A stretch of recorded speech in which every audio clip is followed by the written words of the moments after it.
If you're ever sure you're in control, that's exactly when you should be worried.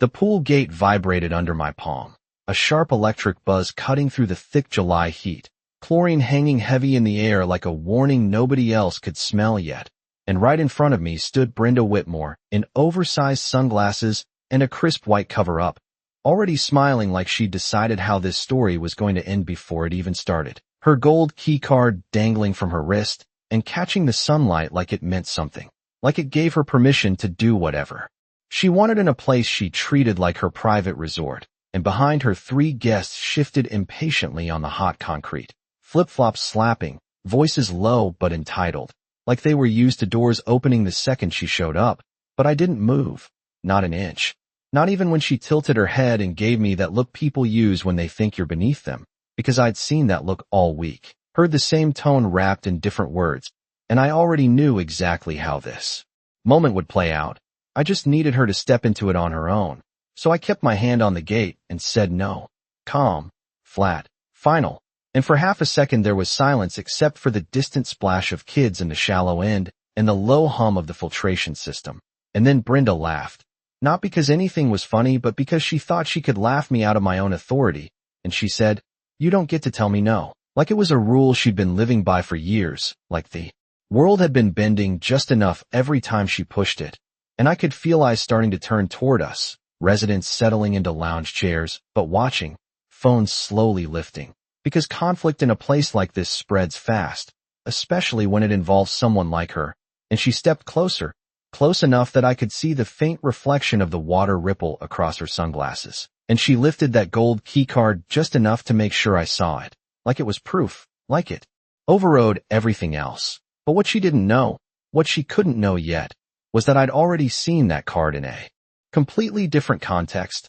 logged, flagged, and documented down to the exact timestamp. And that the very thing she was using to assert control was about to become the detail that unraveled everything. But she kept going, louder now, making sure the small crowd forming around us could hear every word as she said I was just some temporary hire, some guy with a clipboard and a bad attitude. And then she pulled out her phone and dialed with exaggerated confidence, pacing just enough to build a scene, her voice rising as she told whoever was on the other end that she was being denied access to her own community property, that I was creating a hostile environment, that I needed to be removed immediately. And there it was, the exact moment I'd been waiting for, because once she made that call, once she pulled outside authority into something she didn't fully understand, the situation stopped being a loud argument at a pool gate and turned into something documented, something official, something that couldn't be talked over or laughed away. And still I didn't interrupt,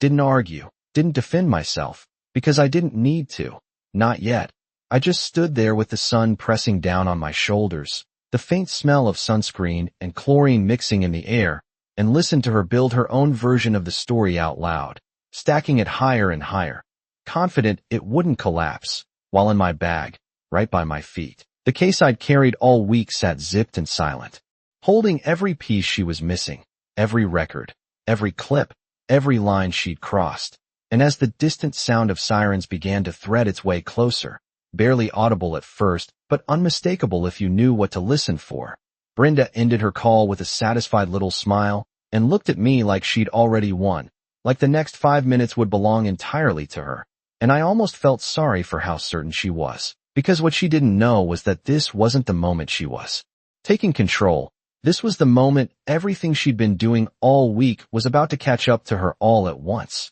right here, in front of everyone watching. The sirens grew louder, rolling through the neighborhood like a signal flare, and Brenda straightened her posture as if she had just summoned back up to confirm everything she had been saying, her confidence swelling in real time while the small crowd around the pool shifted closer, drawn in by that unmistakable mix of tension and curiosity. And I could feel the heat from the concrete rising through the soles of my shoes as I stood there, still holding the gate shut, watching her perform for an audience she thought would side with her, because in her mind this was simple. She had status, she had a board title, she had that gold key card flashing under the sun, and I was just an obstacle, something temporary, something replaceable. And she leaned in again, lowering her voice just enough to make it sound like a warning meant only for me, saying I had no idea who I was dealing with, that I was about to lose my job over this, that she would make sure of it, and I did not react, not because I did not hear her, but because I had heard variations of that same threat all week,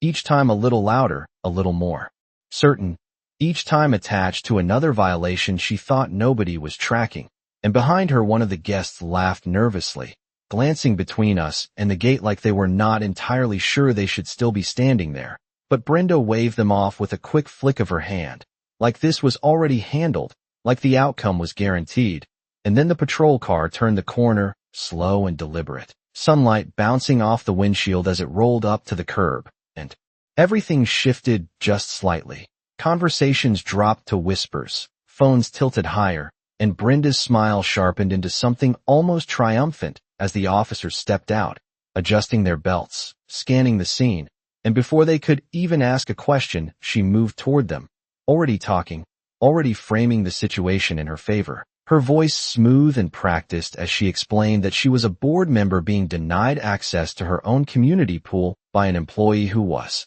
overstepping his authority, that residents were being harassed, that the situation was escalating, and I watched the officers listen, nodding slightly, their attention naturally pulled toward the person speaking first, the one who sounded composed, the one who looked like she belonged, and for a moment I could see exactly why Brenda believed this would go her way, because on the surface it looked clean, simple, straightforward, and one of the officers finally turned to me, asking what was going on, his tone neutral but expectant, and I took a breath, feeling the weight of the moment settle in, not heavy, just precise, like everything had clicked into place exactly where it needed to be, and I answered calmly, explaining that access to the pool had been restricted under updated compliance rules, that certain residents were temporarily suspended due to prior violations, and that I was enforcing those restrictions as instructed, and Brenda laughed again, louder this time, stepping back into the conversation as if she could not let my words exist on their own,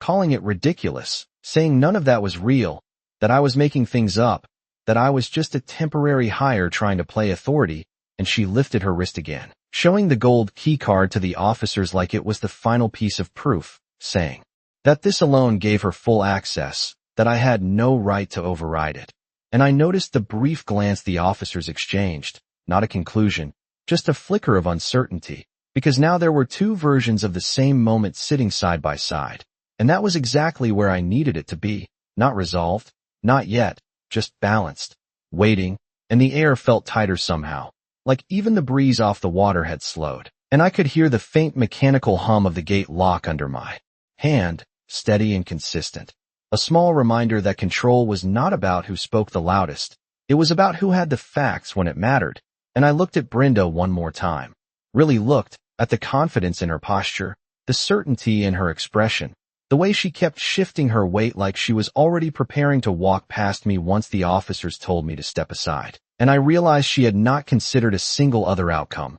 not one, and that was the part that made everything else inevitable. Because when someone builds their entire position on the assumption that they cannot be wrong, they stop checking, they stop questioning, they stop noticing the details that do not fit, like the way I had not argued, the way I had not backed down, the way I had been standing here all week watching, documenting, waiting, and as one of the officers asked to see whatever documentation I had, I finally reached down toward the case at my feet, the zipper cool against my fingers, and for the first time since this started, I let a small pause settle into the moment, just long enough for the weight of what was coming to begin to register, not fully, not yet, but enough that the certainty on Brenda's face flickered for a fraction of a second, like something deep down had just started to shift, even if she could not explain why. I pulled the zipper open slowly, not for effect, but because I needed the moment to stretch just enough for everyone watching to feel it,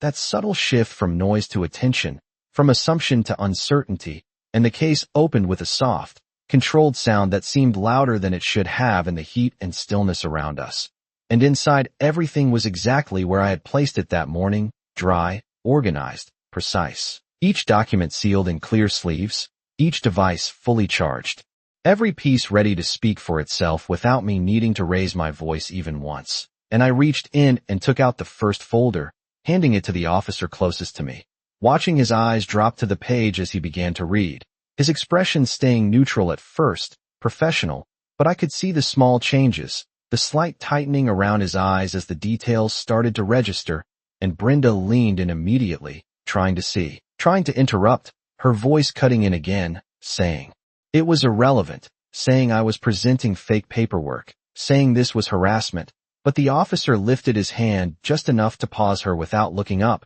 and that was the first crack, small but visible, and I let it sit there, not rushing, not filling the silence, because the silence was doing the work for me now, and I reached back into the case and pulled out the tablet, tapping the screen to bring up the first video, turning it just enough for both officers to see, the timestamp. Clear in the corner, the angle unmistakable, showing the pool area late at night, long after closing hours, with Brenda standing right where she was now, the same posture.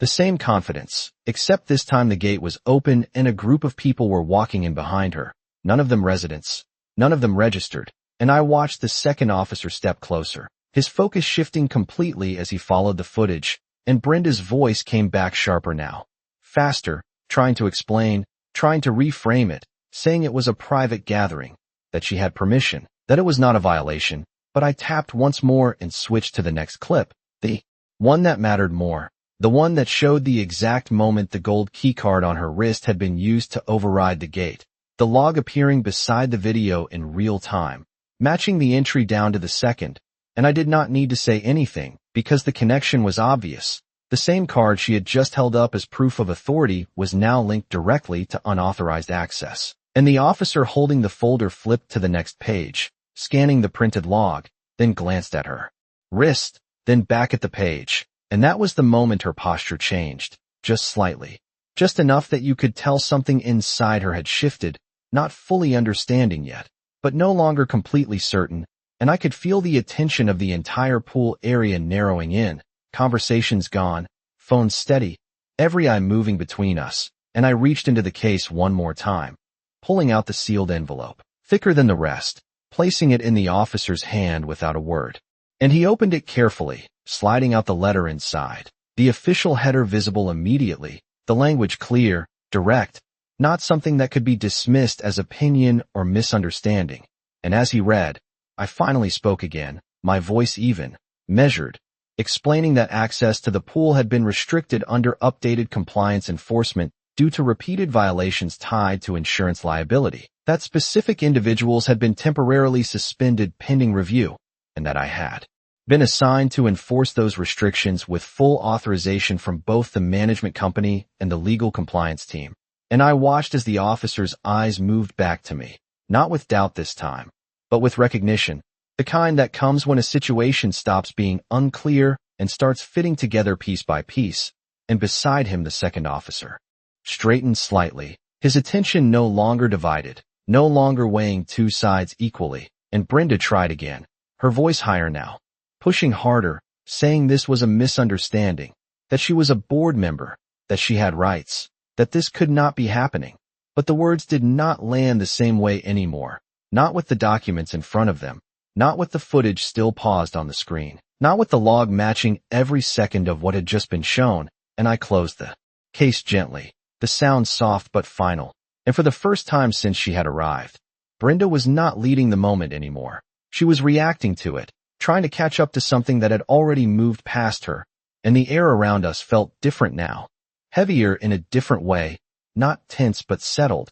like a decision was forming even before it was spoken, and I stood there, exactly where I had been from the beginning. The gate still closed behind me, the water still rippling in the background, and let the weight of everything she had not noticed all week finally come into focus all at once. For a moment nobody spoke, not Brenda, not the officers, not even the small crowd gathered around the edge of the pool, because the weight of what had just been laid out did not hit all at once. It settled in layers, and I could see it happening in real time as the first officer closed the folder halfway and looked back at Brenda, not with irritation, not with judgment, but with a kind of quiet recalibration, like the story he had been handed 5 minutes ago no longer matched the evidence sitting in his hands, and that shift alone was enough to change the entire direction of the scene, and Brenda felt it too, even if she could not name it, because her voice came back again, but this time it was faster, less controlled, trying to regain ground that was already gone,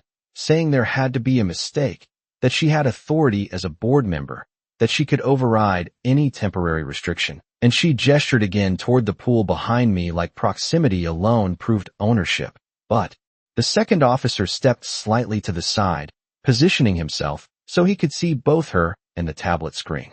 at the same time, and he asked a simple question, calm and direct, about the keycard, about whose it was registered to. And that was the kind of question that does not sound heavy until you realize it only has one correct answer. And Brenda hesitated, just for a second, just long enough for everyone watching to notice. And then she said it was hers. Of course it was hers, but her tone had changed, the certainty thinning at the edges, and the officer holding the log glanced down again, then back up, and clarified that the card was registered to a different unit, a different resident entirely. And that was when the crowd reacted, not loudly, just a ripple of quiet realization moving through them, the kind that spreads faster than any argument, because people trust what they can see, and they had just seen the log, they had just seen the footage, and now they were seeing the mismatch in real time. And Brenda shook her head, trying to push through it, saying it had been loaned to her, that it was not a violation, that everyone did it. But the words did not carry the same weight anymore, not after everything that had already been established. And I did not interrupt. I did not add anything, because this part did not need me. This was the moment where the structure she had built for herself started to collapse under its own contradictions, and the first officer finally spoke again, his tone still even but no longer neutral, explaining that using another resident's access credentials to bypass restrictions was a violation of the community rules and potentially a liability issue, depending on the circumstances. And he glanced at the letter again, referencing the suspension notice, confirming that her access had been temporarily revoked pending review. And Brenda's expression shifted again, sharper now, almost defensive, as she insisted she had never received anything like that nobody had informed her, that this was being handled incorrectly, and that was. When I reached into the case one more time and pulled out a single printed email, sliding it forward just enough for the officer to see the subject line, the timestamp,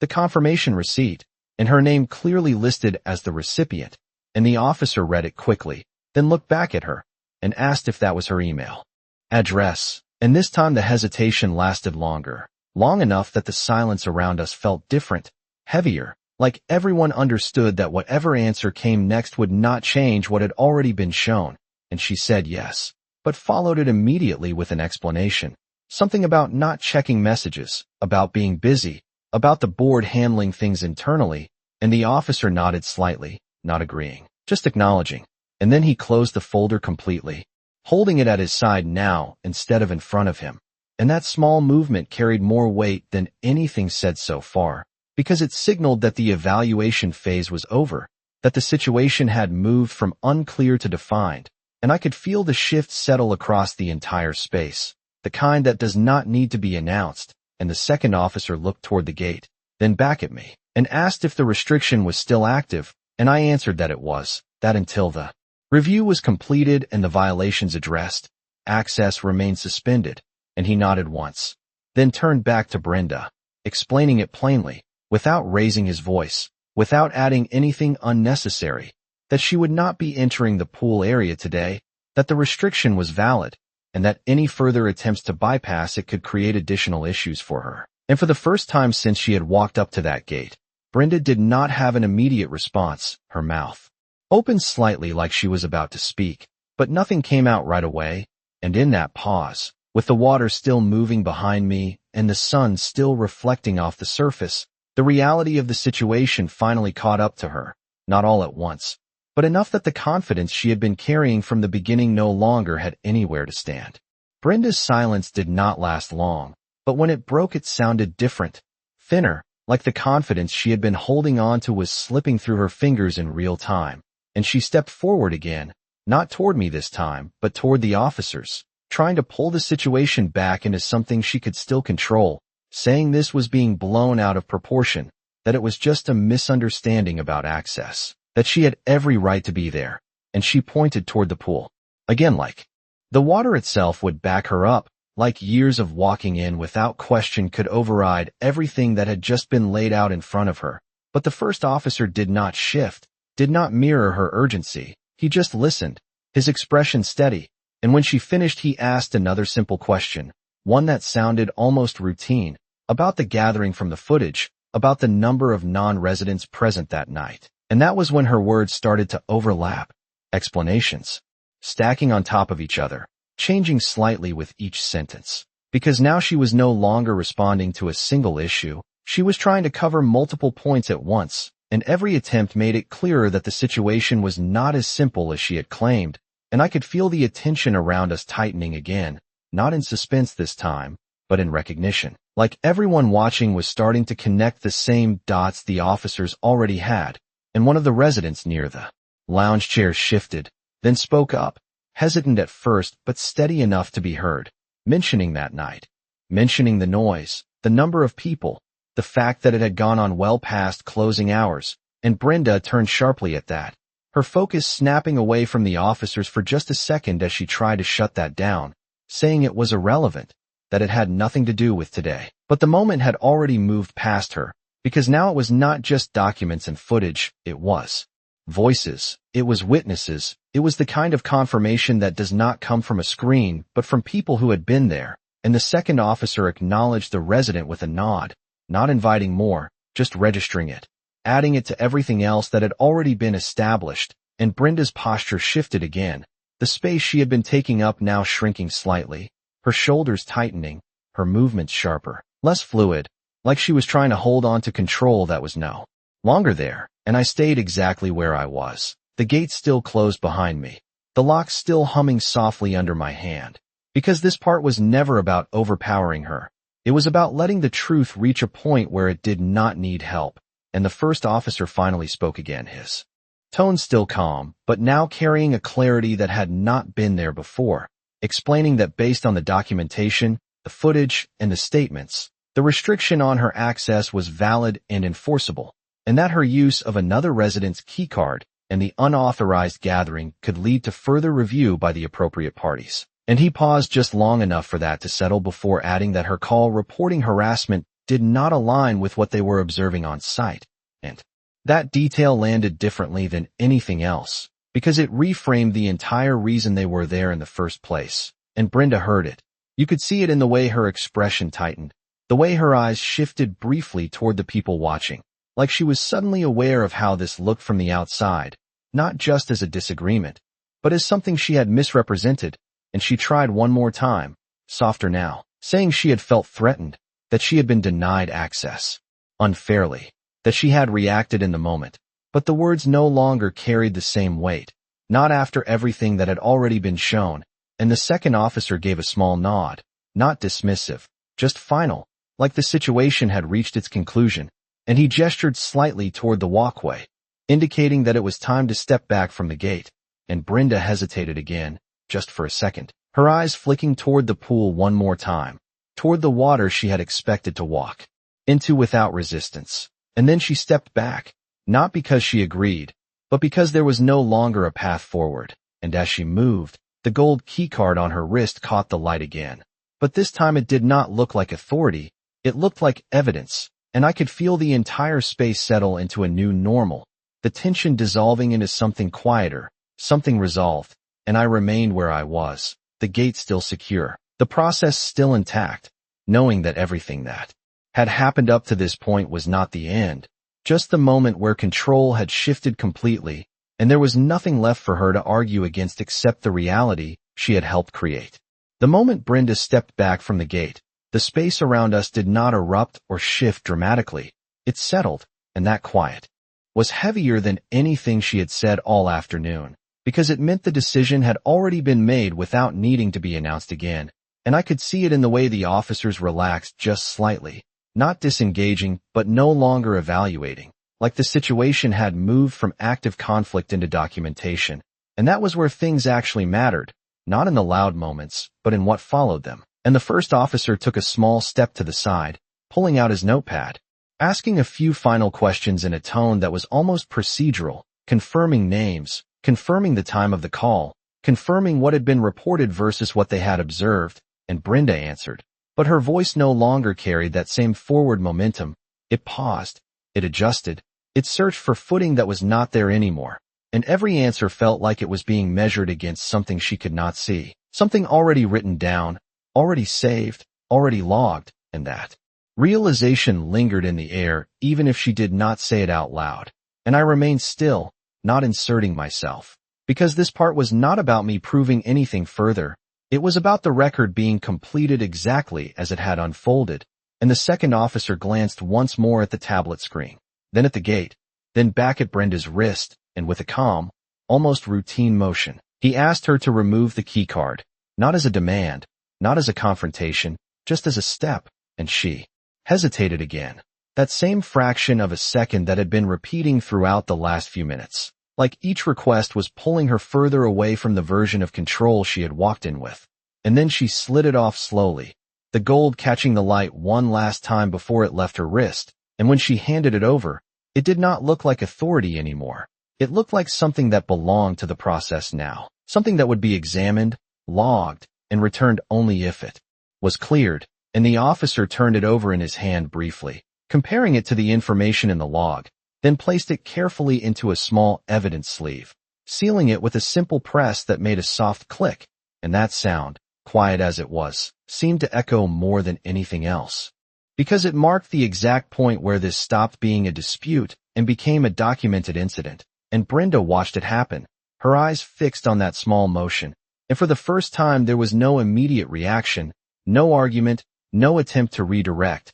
just a stillness that had not been there before, and around us the residents began to shift again, not crowding closer anymore, but easing back into their spaces. Conversations starting up again in low tones, the tension dissolving into something almost normal, except now it carried a different understanding, a different awareness of what had just taken place, and I could hear the faint splash of water again, the rhythm of it steady and unchanged, like none of this had interrupted it at all. And the first officer finished his notes, then looked up, addressing Brenda one last time, explaining that the situation would be forwarded to the appropriate management and compliance channels for review, that any further questions would need to go through those processes, and that for now she would need to respect the restriction in place. And he said it plainly, without emphasis, without judgment, just a statement of fact, and she nodded once, a small, tight motion, not agreement but acknowledgement, because there was nothing left to push against,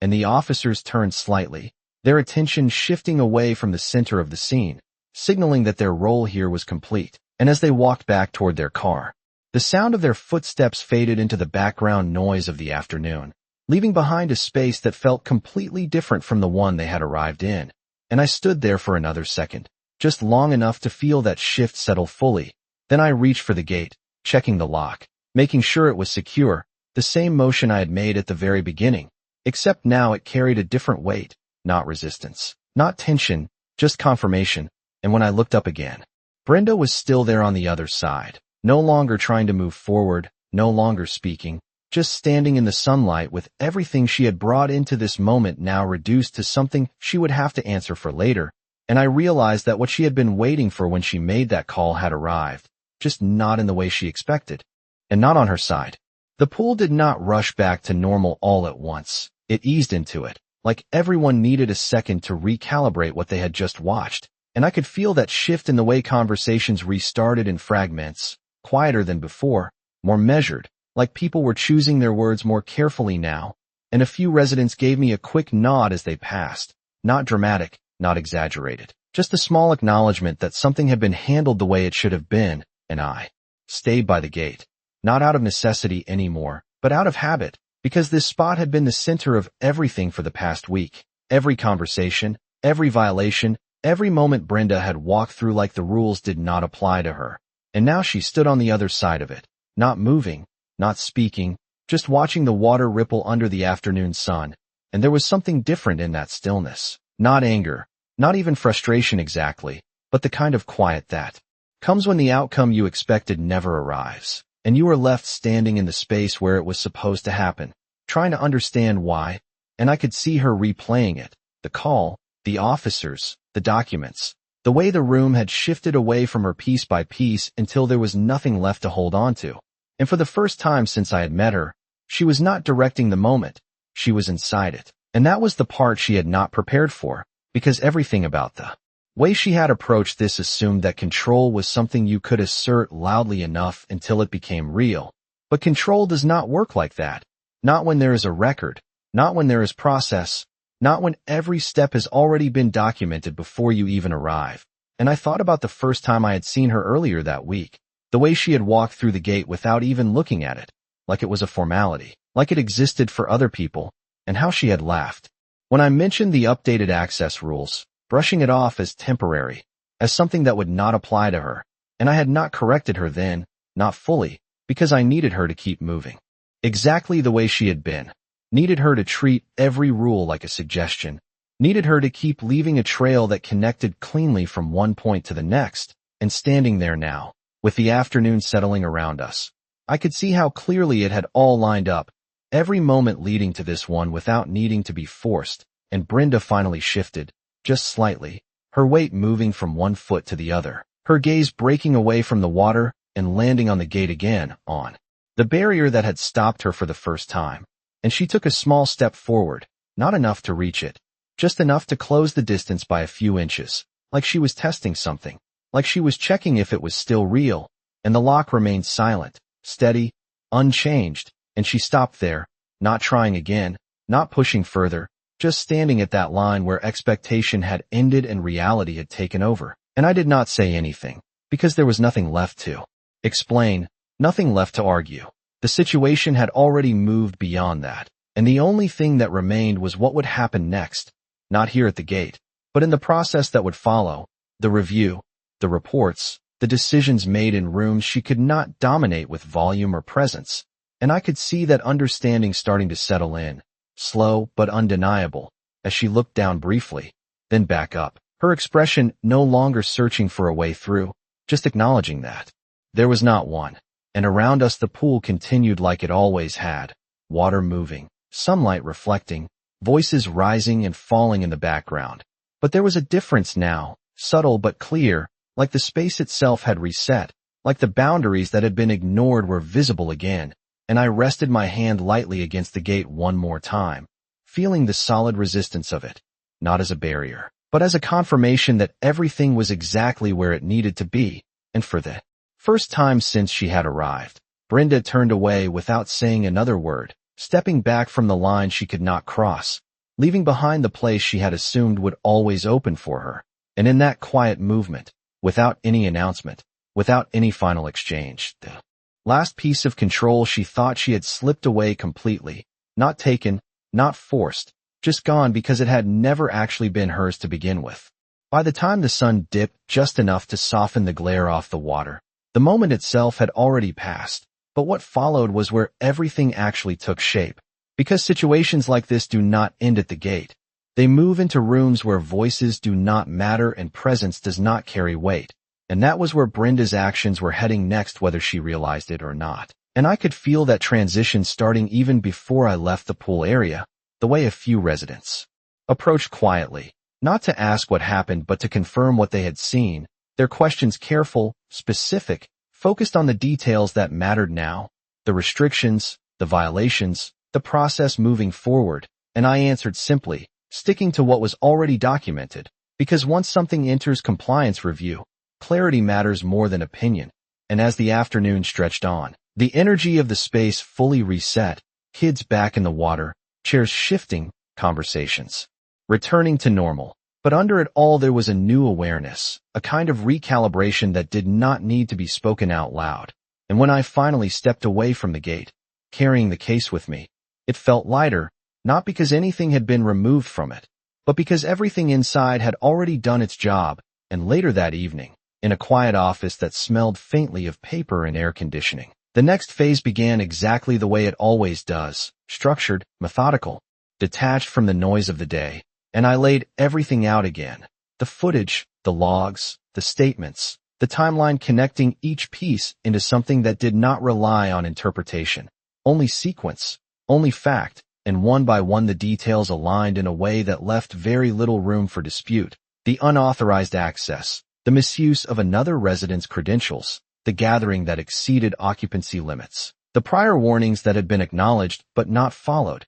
and at the center of it all, The call that had brought law enforcement into a situation already governed by established restrictions. And that part mattered more than it seemed at first, because it shifted the context from a disagreement to a misrepresentation of events. And when the report was complete, it did not read like an argument. It read like a record, clear, direct, and difficult to challenge without contradicting something already verified. And by the next morning, that record moved where it needed to go, into review channels that operated independently of personal influence, where titles did not override documentation, and where decisions were made based on consistency, not volume. And I knew what that meant, not in a dramatic sense, not as a prediction, but as a process I had seen unfold many times before, where each action carries forward into a consequence that matches it, step by step, without needing to be forced. And back at the pool later that day, everything looked the same on the surface,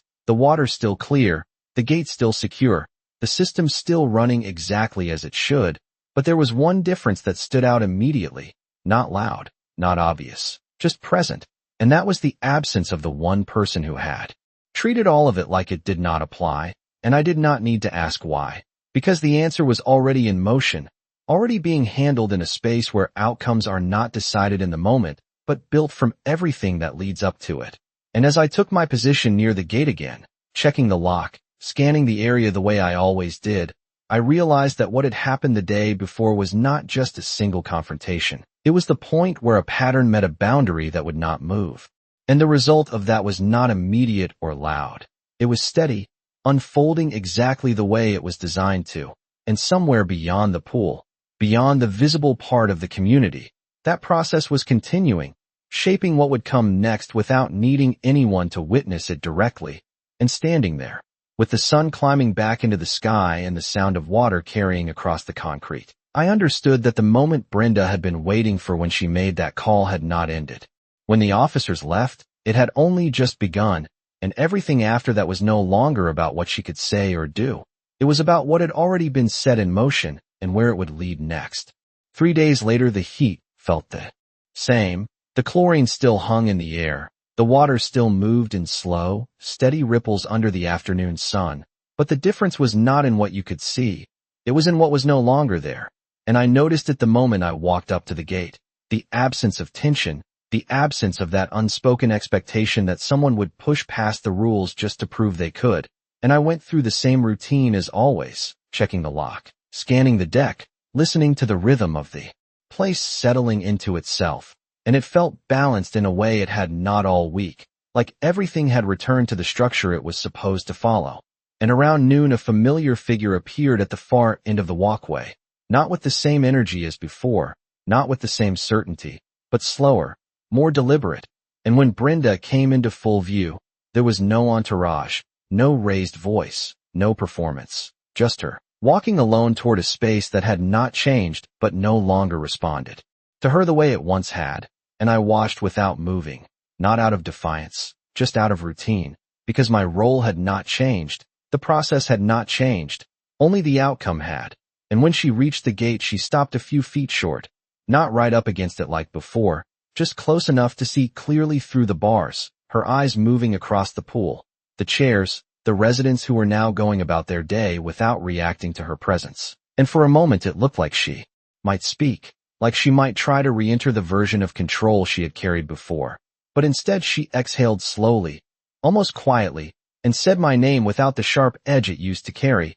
and I stepped closer, not opening the gate, just meeting her at that line where everything had shifted days earlier, and she held out an envelope, plain, sealed, her hand steady but not firm, and I took it, feeling the weight of the paper inside, already knowing what it was before I opened it, because I had seen the process too many times to mistake the final step. And when I slid the document out, the language was exactly what I expected, formal, direct, confirming the outcome of the review. The suspension upheld, the removal from her board position finalized, access to community amenities restricted pending further conditions, and the keycard privileges revoked entirely. And I looked up at her, not searching for a reaction, just acknowledging the moment for what it was. And she nodded once, a small motion, not agreement, not resistance, just recognition. Because at this point there was nothing left to argue, nothing left to reinterpret, The decision had already been made in the only place that mattered,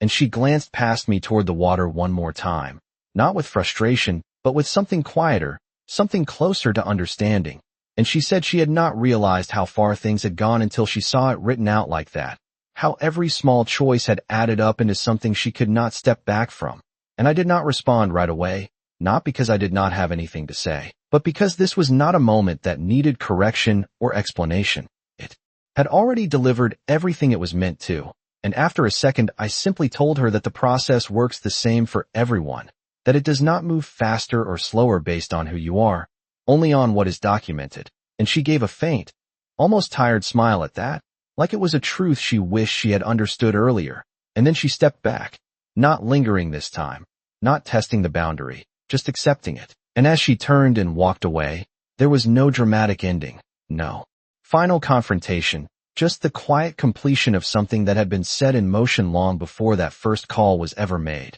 And I stood there for a moment longer, the envelope still in my hand, the gate steady in front of me, the water reflecting the sunlight in the same steady pattern it always had, and I realized that what had happened here was never about stopping someone at a gate. It was about letting the system do exactly what it was built to do, not loudly, not instantly, but precisely, patiently, and without fail. And as I secured the gate and stepped back into my position, everything felt exactly where it needed to be, not because anything had been forced into place, but because it had all followed through to its natural end, the kind of end that does not need to be announced to be understood, the kind that speaks for itself in the quiet space that comes after everything else has been said.